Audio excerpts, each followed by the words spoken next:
I feel like I'm on top of the world. Hey, Jack, I feel like I'm flying. You want to take it from the story, just so we all know where we are? All right. There are movies you watch for the story, and then there are movies you watch again just to find what the filmmakers hoped you would never notice. Titanic falls firmly into that second category. James Cameron's 1997 masterpiece is one of the most ambitious films ever put on screen, a production that consumed over $200 million, nearly broke the studio that funded it, and went on to become the highest-grossing film in history at the time of its release. Cameron was obsessive about accuracy. He hired historians, consulted maritime experts, built a full-scale replica of the ship, and even sent actual submersibles down to the real wreck site thousands of feet beneath the Atlantic Ocean just to capture authentic footage of the debris field. The man was not messing around. And yet, despite all of that obsession, despite all of that money and time and perfectionism, Titanic is quietly riddled with mistakes. Not just small ones you might forgive on a low-budget production. We are talking about bloopers that slip through in the middle of the film's most iconic and emotionally powerful scenes. Some are technical, props that bend when they shouldn't, wires that appear when they were supposed to be invisible, reflections that give away the crew standing just off camera. Others are historical, details placed in a 1912 setting that did not actually exist until years or even decades later. And a few are so fundamentally baked into the plot itself that once you understand the problem, it changes the way you see the entire story. What you are about to read is a close, careful look at the bloopers hiding inside one of cinema's most celebrated films. These are not internet rumors or guesswork. These are verifiable inconsistencies, the kind that editors scramble to fix before release and studios quietly hope audiences never catch. Some of them you have almost certainly missed across multiple viewings. Others, once pointed out, will make you laugh out loud at how obvious they are. Let's get into it. One of the tensest sequences in the entire film involves Rose racing through the flooding lower decks to find Jack, who has been handcuffed to a pipe by the villainous Cal and left to drown as the ship takes on water. Rose locates an emergency fire box mounted on a wall, smashes the glass panel covering it, and retrieves the axe inside. She rushes back to Jack, lines up her swing, and brings the axe down hard on the chain holding him captive. It is a visceral, urgent moment, or it is supposed to be. Watch it again closely, particularly the frame where the axe head makes contact. The head visibly bends. Not cracks, not bounces. It bends, the way a piece of rubber bends, because that is exactly what it is. The production used a rubber prop axe for the close contact stunt work, which is standard safety procedure when a scene involves a performer swinging a bladed object near another actor's body. Absolutely reasonable from a filmmaking safety standpoint. The problem is that the flexibility of the rubber is completely visible on screen. In what is meant to be a life-or-death moment of raw desperation, the axe flops like a pool toy. The illusion collapses entirely for that one brief, unfortunate frame. Cameron caught almost everything in post-production, but this one slipped through. And speaking of that axe, in the very next setup shot, after Rose has already smashed the glass emergency box to retrieve it, careful viewers will notice that a significant portion of the glass panel she just broke appears to be fully intact again. No additional breaking sound, no explanation. The glass simply regenerates between cuts, as though the scene was stitched together from multiple takes without anyone confirming the physical props matched from shot to shot. During that same frantic rescue sequence, there is a continuity error that sounds minor but becomes quite funny the moment you catch it. As Rose swings the axe toward Jack's restraints, watch Jack's clothing carefully. In the shots leading up to the strike, Jack is clearly wearing his suspenders over his shirt. Then, in the specific shot where the cuff actually breaks, the money shot, the one the whole scene has been building toward, the suspenders are simply gone. Vanished.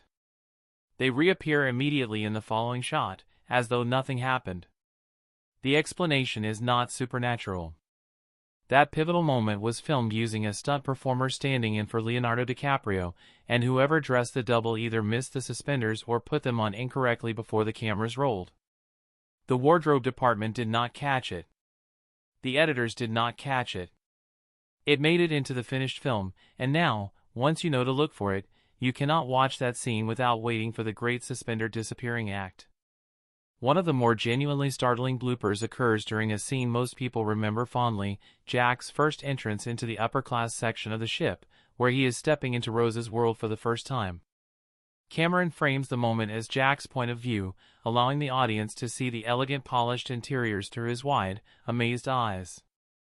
As Jack passes through a set of glass panel doors, the camera catches the reflection in the glass. And in that reflection, for just a moment, you can clearly make out the silhouette of a crew member, camera equipment and all, standing exactly where no one was supposed to be seen. This type of blooper is particularly common on productions that rely on practical sets with polished surfaces rather than replacing everything digitally. Glass is a nightmare for film crews because it reflects everything in its vicinity. In this case, the crew member's position was likely necessary for the shot itself, but the reflection was either not noticed during filming or not flagged during the editing process.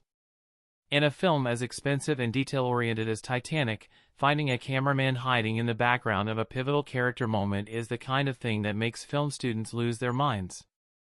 Now we move from physical bloopers to historical ones, and this is where things get genuinely fascinating. Early in the film, when Jack first encounters Rose standing dangerously at the rear railing of the ship, he talks her back from the edge by engaging her in conversation.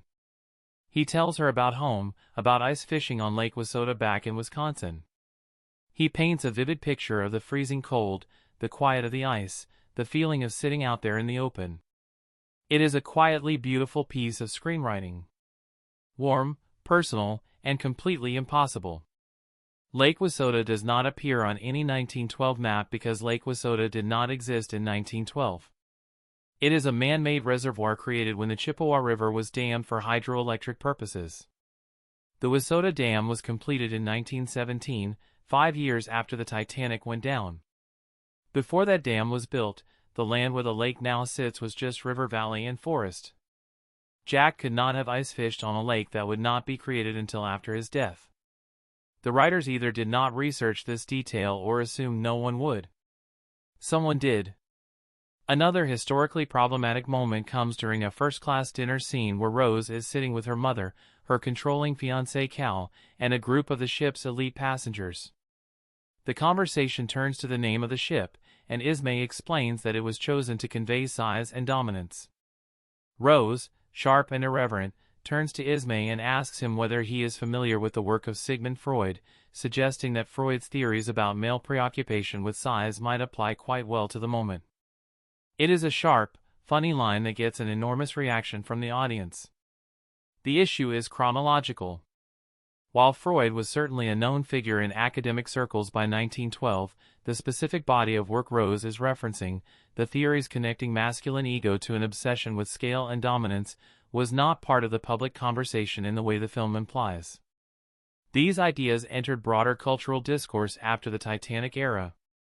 Rose's cutting remark is essentially a 20th century joke delivered in a setting where it would not yet have landed the way the film suggests.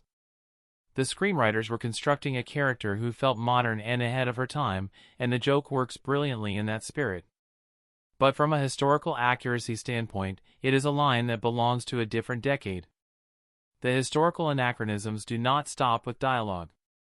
Rose's signature look throughout the film includes bold red lipstick, and it is an extremely effective visual choice. The red lip reinforces her rebellious spirit, her defiance of the world she was born into, and her refusal to be diminished by the expectations placed on women of her class. Cinematically, it is perfect. Historically, it is a problem. In 1912, red lipstick was not a fashionable choice for upper-class women. Makeup in general was strongly associated with performers, dancers, and women who lived outside the boundaries of polite society. A wealthy, well-bred woman from Rose's social background wearing bold red lipstick in public would have been considered scandalous, not stylish. The red lip as a fashionable and widely accepted beauty choice did not truly arrive until the 1920s, when the flapper movement transformed beauty standards entirely. Cameron and his costume department made a deliberate choice to give Rose a more visually striking and modern appearance, and it works on screen beautifully. But it is a concession to cinema over historical accuracy, and it is one that anyone familiar with Edwardian-era social customs will notice immediately. There is a scene during the chaotic later portion of the film where ship's officers are moving through darkened corridors searching for passengers. The officers carry flashlights, which makes complete practical sense in context. The problem is what those flashlights look like. The beams are bright, sharp, and white, the kind of clean, penetrating light associated with modern LED or halogen technology.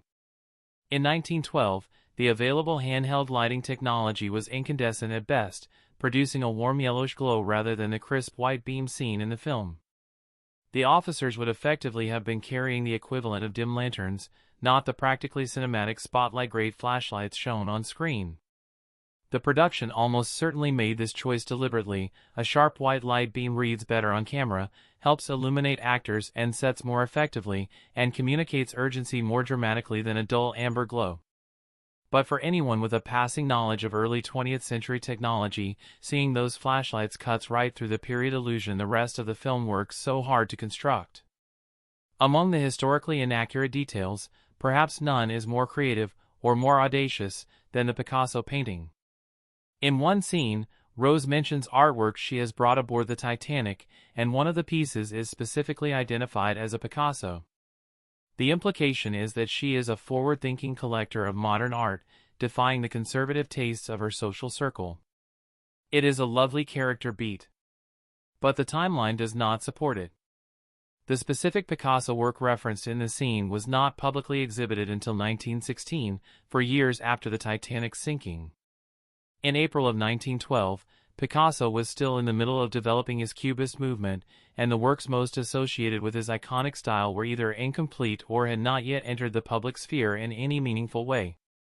The idea that a wealthy American family would have already acquired a piece that was not yet publicly known or available stretches credulity considerably. The filmmakers wanted to establish Rose as a visionary art collector. The reality of what art was available in 1912 simply did not cooperate with that narrative goal. The most fundamental blooper in all of Titanic is not a visual error or a historical inaccuracy. It is a structural impossibility woven directly into the premise of the love story itself. Jack and Rose, under the real conditions aboard the actual Titanic, almost certainly could not have met, let alone fallen in love. The class separation on the Titanic was not merely a social custom, it was an architectural reality. First-class passengers like Rose lived in a physically separated section of the ship, with their own staircases, their own dining rooms, their own deck areas, and their own corridors. Third-class passengers like Jack occupied the lower decks and steerage, with entirely different entrances and exits, basic shared facilities, and no legitimate access to the upper areas of the vessel. The ship was literally designed to keep these two worlds apart. Guards and gates enforced the separation. Jack would not have been permitted on Rose's deck. Rose would have had no reason to be anywhere near his. The idea that Jack could wander freely through first-class spaces sketching wealthy women and attending parties is not just a slight embellishment, it is contrary to the physical design of the ship. Cameron understood this, of course. He built a love story on top of history, not out of it. But it is worth acknowledging that the single most important element of the entire film, the relationship that gives the story its emotional core, is also its most historically implausible detail. The Titanic was built to make sure Jack and Rose never crossed paths. The movie simply decided not to care, and audiences loved every second of it. Titanic is, by almost any measure, one of the greatest achievements in the history of Hollywood filmmaking. The scale of its ambition, the emotional depth of its performances, and the sheer technical audacity of what Cameron and his crew pulled off in the 1990s remain staggering even now. But greatness and perfection are different things, and even the most obsessively crafted film in cinema history left a trail of bloopers behind it. Rubber axes and time-traveling lakes. Flashlights from the future and a love story built on architectural impossibility. They are all hiding in plain sight, waiting for the audience that looks closely enough to find them.